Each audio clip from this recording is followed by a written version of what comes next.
चिराग पासवान जी हैं, ऐसे पहाड़ पे खड़े हैं जहां से एक तरफ खाई दिख रही है उनको और दूसरी तरफ जो है समुंदर दिख रहा है। तो वो करें तो क्या करें, तो उनको जो है उनकी मजबूरी है कि हनुमान बने रहना है, लेकिन जो बैठ के भारतीय जनता पार्टी शासन में आना चाहती है उसी के जो है गला घोंट देना चाहती है। तो हमें आश्चर्य लग रहा है कि हो सकता है कि ये संकल्प लें कि बढ़कर पूरे जो है तत्पर होकर चुनाव लड़ना चाहिए ताकि बिहार के जनमानस आपको समझ सके। और जिस संकल्प की ये बात कर रहे हैं यही संकल्प लें कि वो त्याग पत्र देंगे। और नमस्कार, न्यूज़ फाउंडेशन देख रहे हैं आप, मैं हूँ आपके साथ धीरज सिंह। बिहार में इस साल के अंत में विधानसभा का चुनाव होना है, उससे पहले चिराग पासवान कल आरा के रमना मैदान में 9 संकल्प महासभा रैली को संबोधित करेंगे। पार्टी की ओर से इसको लेकर बड़े पैमाने पर तैयारी की जा रही है। हमारे साथ है आरजेडी के राष्ट्रीय प्रवक्ता प्रोफेसर सुबोध मेहता जी। सर, चुनाव इस साल के अंत में होना है, उससे पहले तमाम पार्टी अपने अपने तरीके से तैयारी कर रही है।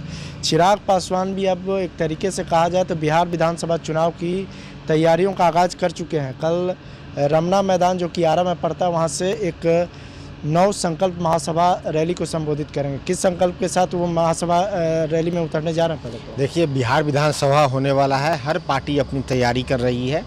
उसी क्रम में चिराग जी भी अपनी तैयारी में लगे हुए हैं।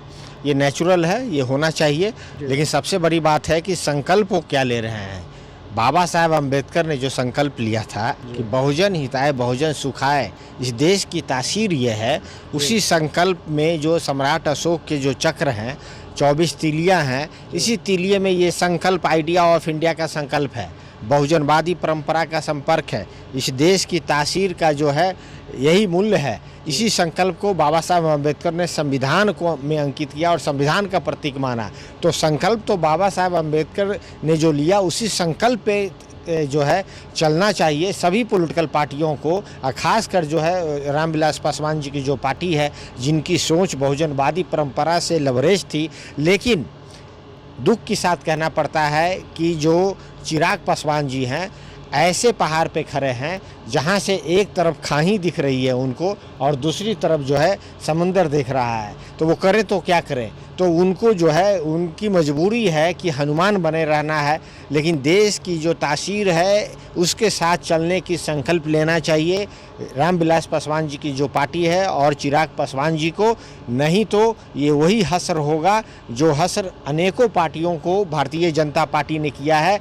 कश्मीर से लेके कन्याकुमारी तक अगर मैं नाम गिनाऊं तो मुफ्ती मोहम्मद सईद जी के साथ वही किया भारतीय जनता पार्टी, बादल साहब के साथ हरियाणा में पंजाब में वही किया, चौटाला साहब के साथ हरियाणा में वही किया, इसी तरीके से आंध्र प्रदेश में भी रेड्डी के साथ किया, महाराष्ट्र में जो है ठाकरे के साथ किया, उड़ीसा में जो है पटनायक के साथ किया, बिहार में जो है नीतीश कुमार जी के साथ करने वाला है। तो इसी तरीके से जो है हर प्रदेश में जिसके कंधे पे बैठ के भारतीय जनता पार्टी शासन में आना चाहती है उसी के जो है गला घोंट देना चाहती है। तो हमें आश्चर्य लग रहा है कि हो सकता है कि ये संकल्प लें कि बहुजन परंपरा के जो लबरेज जो मूल्य हैं भारत के और बाबा साहब अम्बेडकर के, उसी परंपरा के साथ चलने की ये संकल्प लेंगे। लेकिन एलजेपी जो रामविलास है उनकी ओर से कहा जा रहा है कि चिराग पासवान एक नए तेवर के साथ चुनावी मैदान में जाने वाले हैं। कहा जा रहा है कि वो विधानसभा चुनाव भी लड़ सकते हैं। तो आरजेडी इस फैसले को कैसे देखती है? देखिए, हर किसी को जो है ये ओपन है, संविधान में परंपरा है और प्रावधान है कि भाई आप जिसको जहां से मन है चुनाव लड़े।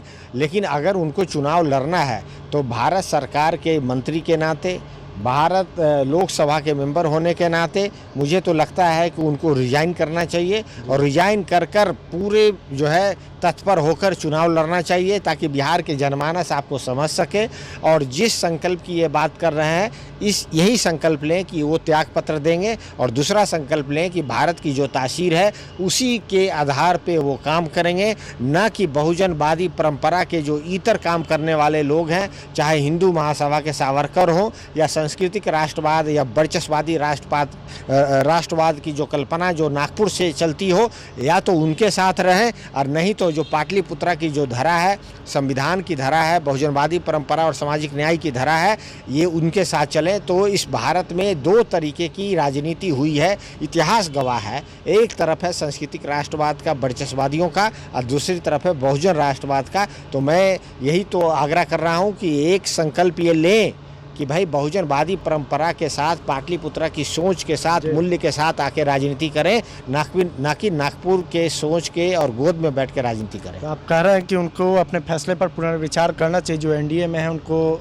आप लोग के साथ भी आना। देखिए, जो भी बहुजनवादी परंपरा से लबरेज हैं पार्टियां या सोच, या फिर जो भी सामाजिक न्याय के जो हैं की बातें करने वाले जो लोग हैं, ये सब जो लोग हैं भारतीय जनता पार्टी के साथ रह ही नहीं सकते, क्योंकि जो भारतीय जनता पार्टी का इतिहास रहा है, ये लोग तो मुस्लिम लीग के साथ अलायंस करने वाले लोग हैं।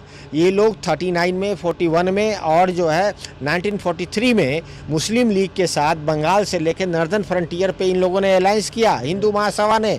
सावरकर साहब उस समय प्रेसिडेंट थे, और अलायंस में ये हुआ कि हम लोग जो है जब देश आज़ाद होगा तो 3 राष्ट्र में बटेगा, एक इस्लामिक राष्ट्र, एक जो है हिंदू राष्ट्र और एक जो है सिख राष्ट्र। ये तो उस परंपरा के लोग हैं। उस परंपरा वाले में कैसे कोई बहुजनवादी परंपरा के लोग जो है बैठ के राजनीति कर सकता है, यही मुझे समझ में नहीं है। इसीलिए मैंने कहा कि चिराग पासवान ऐसे जगह पे खड़ा है जहां एक तरफ समुंदर है और दूसरी तरफ खाई है। चिराग पासवान जी को पीछे हटकर सोचना चाहिए, संकल्प लेना चाहिए कि जो पाटलिपुत्रा का जो मूल्य है, संविधान का मूल्य है, जो संविधान का प्रतीक है, सम्राट अशोक का जो चक्र है, इसी के साथ जो बाबा साहेब अम्बेडकर खड़ा हुए, उसी के साथ जो है पासवान जी, चिराग पासवान जी को खड़ा होना चाहिए। चलिए, तो बहुत बहुत धन्यवाद। ये आरजेडी के राष्ट्रीय प्रवक्ता प्रोफेसर सुबोध मेहता। दिल्ली से न्यूज़ फॉर नेशन के लिए मैं धीरज सिंह।